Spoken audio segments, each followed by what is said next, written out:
8:25, we're back here at Live Shots, Century Plaza Hotel and Spa. Let's talk about the owls. Rob Hope back with us from the Owl Rehab Society. And who is this, Rob? This is Sara. She's our barn owl.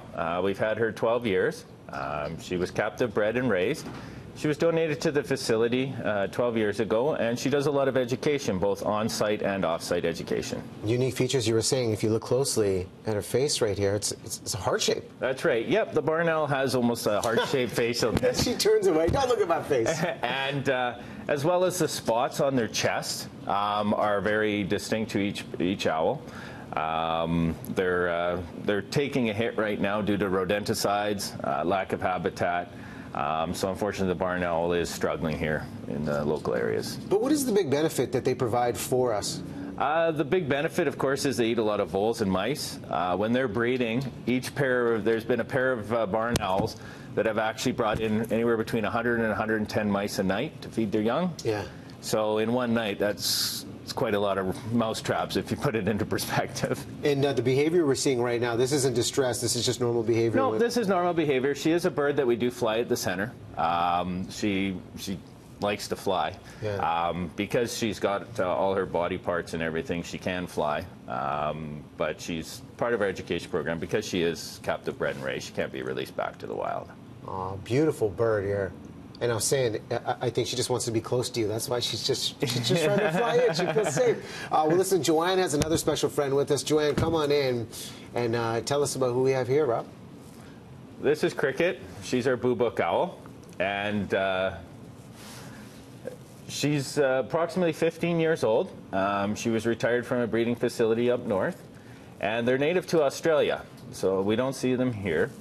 They are the smallest owl in Australia, and they eat a lot of small rodents as well as small birds. And how do they interact? There was an interesting fact about the male-female species, right? As far as each species, or yeah. Yep. They oftentimes will their calls. They have a bunch of different calls they use, and those little guys will have anywhere between 5 to 7 eggs in a nest. So they're also having a problem in Australia with the wild boobook owls, again due to rodenticides. There's been hundreds that have died in Australia as well. The same problem we're having here, they have over there. Well, the educational component huge with the service you provide. Quickly want to take a look at one of your new patients we don't have here, but we have a photo. It's a red-tailed hawk? That's right, yeah. That's a juvenile red-tailed hawk that came up from up north. Thanks to the Conservation Officer Service, they actually took him out of the power lines, or got him out of the power lines. His foot is iffy at this point, but definitely lucky to be alive. And it looks like he's possibly going to have a full recovery in order for us to release him back to the wild. Well, that's excellent news, and some of the great work you're doing. There's fundraising happening October 13th, Raptor Rendezvous. Our man Thor Diakow is going to MC the festivities. But for those that have yet to attend, what's in store? We've got a dinner, dance, silent auction. We'll have meet and greets with the birds.